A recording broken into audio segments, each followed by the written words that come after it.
Hi hello నమస్తే. నేను journalist Sai. Andhra Pradesh రాజకీయాల్ని నిశ్చితంగా గమనిస్తే గత 20-30 సంవత్సరాలుగా టీడీపీకి అండగా ఉంటూ వస్తున్న బీసీ సామాజిక వర్గం ఈరోజు టీడీపీకి దూరం అవుతుందా?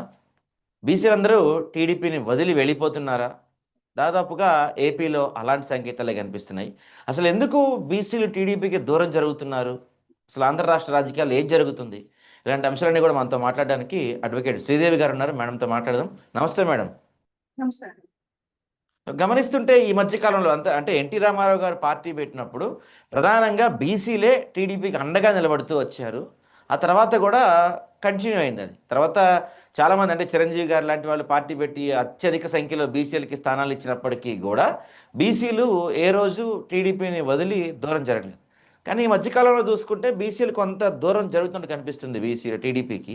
కారణాలు ఏంటంటారు? ఎందుకంటే బీసీ వర్గాలకి అర్థమైంది, చైతన్యం కలిగింది. బీసీ వర్గాల్లో చదువుకునే యువత పెరిగింది. వీళ్ళందరికీ కూడా కేవలం కొంతమందిని కీలుబొమ్మలా చేసి ఓటు బ్యాంక్ గా మార్చుకొని వాడుకుంటున్నారు తప్ప ఎట్టి పరిస్థితుల్లో కూడా బీసీలకి న్యాయం అనేది జరగడం లేదానికి వాళ్ళకి స్పష్టతగా అర్థమైపోయింది.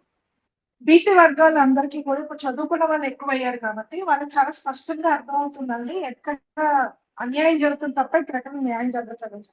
కేవలం కొంతమందికి పదవుల్లో కూర్చోబెట్టినంత మాత్రాన, కొంతమందికి రాజకీయ అవకాశాలు ఇచ్చినంత మాత్రాన బీసీలు అందరికీ న్యాయం జరిగినట్టు కాదు. అందుకనే బీసీ వర్గాల నాయకులు ఎవరైతే కీలుబొమ్మల్లో చేసి కొన్ని వర్గాలు ఆడుకుంటున్నాయో వాటి గురించి అర్థమైపోయిన తర్వాత వీటి వల్ల మాకు న్యాయం జరగడానికి స్పష్టమైన అభిప్రాయానికి వచ్చిన తర్వాత మాత్రమే ఈ మధ్య కాలంలో ఉవ్వెత్తున పోరాటాలుగా ఎగిసిపడుతున్నారు బీసీ వర్గం. అందులో భాగంగానే వెన్నుముక్క అని చెప్పుకుంటూ ఇన్నాళ్ళు కూడా దగా చేసిన టీడీపీని కానివ్వండి, అలాగే వివిధ పార్టీలు కానివ్వండి నివేదిస్తున్నారు. స్వయం ప్రతిపదితో పోరాటానికి సిద్ధమవుతున్నారు. అంటే అసలు ప్రధానంగా బీసీలకి ఏపీలో ఏం అన్యాయం జరుగుతూ ఉంది? అదే చెప్తున్నానండి. కేవలం ఒక అధికారం కొంతమందికి ఇచ్చేసి వాళ్ళ చుట్టూ పెట్టుకొని వాళ్ళని కేవలం కీలుబొమ్మలా ఆడించి వాళ్ళకి మేము ఈ పదవులు ఇచ్చాం కాబట్టి బీసీలు అందరికీ న్యాయం జరిగిపోయిందని మాట్లాడుతున్నారు. ఉదాహరణకి ఇప్పుడు మనం బీసీపై అధినేత ఆయన బోల్ రామచంద్రరావు గారు గత 4 రోజులుగా కూడా ఆయన నిరాహార దీక్ష. అసలు ఏ ప్రధాన మీడియాలోనైనా కూడా చర్చకు వచ్చిందా ఈ అంశం? పవన్ కళ్యాణ్ గారు కారు మీద కూర్చుంటే అదొక పెద్ద న్యూస్. అవినీతి కేసుల్లో ఉన్న చంద్రబాబు నాయుడు గారిని ఆదుకోవడానికి పవన్ కళ్యాణ్ గారు రోడ్డు మీద పడుకుంటే అదొక న్యూస్. కానీ 4 రోజులుగా ఆమరణ నిరాహార దీక్షలో బీసీల సమస్య కోసం కూర్చుంటే న్యూస్ కాదు. ఇక పార్టీలు పక్కన పెట్టండి, ఆయన ఎన్నుకున్న సమస్యలు కరెక్టా రాంగా అన్నదే మనం చర్చ.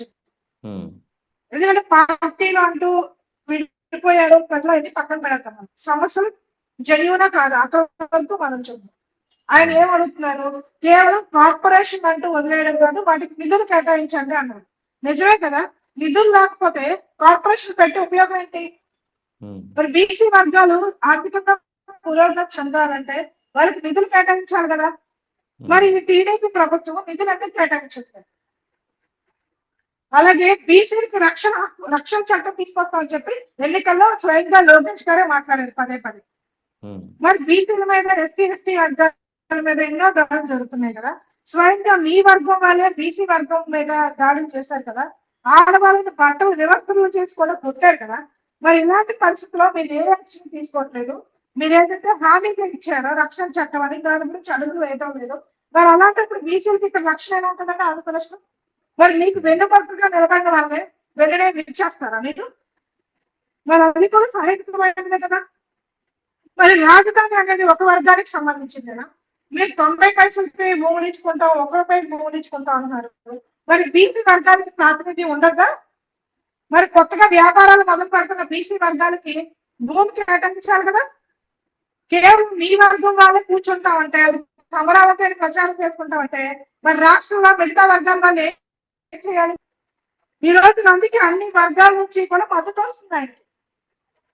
అలాగే బీసీ హాస్టల్స్ లో చూసుకుంటే కనీసం ఒక పూటకి 10 రూపాయలు కూడా కేటాయించడం లేదు. ఎవరండి ఎడ్యుకేషనల్ మినిస్టర్ గా ఉన్నారు మన రాష్ట్రంలో?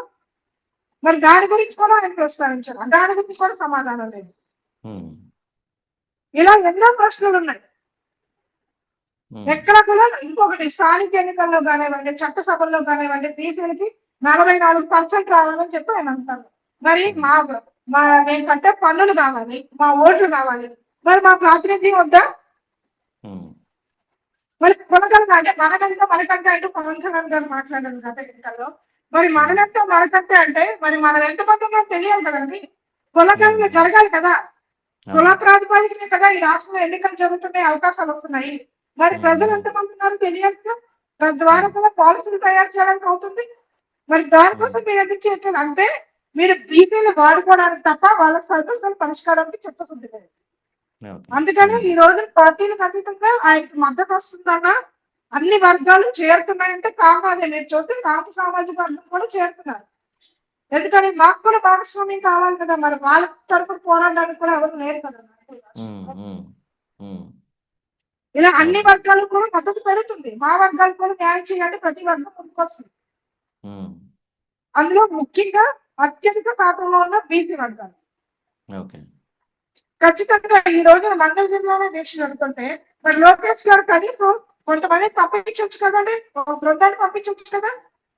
మరి మీ వర్గాల స్థాయిలో ఏమైనా దాడులు జరిగితే మీరు పంపించుకుంటారు కదా. హోమ్ మినిస్టర్ని పంపించుకుంటారు, మంత్రుల్ని పంపిస్తారు, ఎమ్మెల్యేని పంపిస్తారు, మీ రాజకీయ పార్టీకి సంబంధించిన పంపిస్తారు. మరి ఒక వ్యక్తి 4 రోజులుగా బీసీ వర్గాల కోసం, వాళ్ళ హక్కుల కోసం మీరు హామీలు తెచ్చిన హక్కుల కోసం పోరాడుతుంటే మీరు ఎందుకని కనీసం ప్రభుత్వం నుంచి ఎవరిని పంపించలేదు? అంటే మీకు అక్కడ లోపుగా ఉండదు. బీసీలో ప్రాణాలు పోవాలా? ఖచ్చితంగా ఒక వ్యక్తి ఎవరైనా సరే ఒక వ్యక్తి మన కోసం వర్గాల కోసం చనిపోతారంటే చూస్తూ కూర్చుంటారండి. మనుషులే కదా, మనం కూడా మానవత్వం ఉంది కదా. రేపు పొద్దున అవన్నీ కూడా సఫలీకృతం అయితే మనమే కదా ఎంజాయ్ చేస్తాం. అలాంటివి వదిలేం కదండి, నిలబడతాం కదా, కలబడతాం, పోరాడతాం, మా హక్కులనే సాధించుకుంటాం. ఈ విషయం ప్రభుత్వంలో ప్రతి ఒక్కరు కూడా అర్థం చేసుకోవాలి. బీసీలు మోసపోవడానికి ఇక పైన సిద్ధంగా లేరు. వాళ్ళ కోసం బలంగా నిలబడతాం, పోరాడతాం. ఆ విషయం అర్థం చేసుకొని లోకేష్ గారు, చంద్రబాబు నాయుడు గారు, అలాగే మన డిపిఎం గారు కూడా ఖచ్చితంగా వెళ్ళి ఆ సమస్యల పరిష్కారం చూపించాలి. ముఖ్యంగా ఆయన దగ్గరికి ప్రతినిధులను పంపించాలి. ఒక సానుకూల వాతావరణం తీసుకురావాలి. అంతే తప్ప ఏదైనా జరిగితే మాత్రం ఊరుకోము అని గుర్తుపెట్టుకోండి. ఓకే.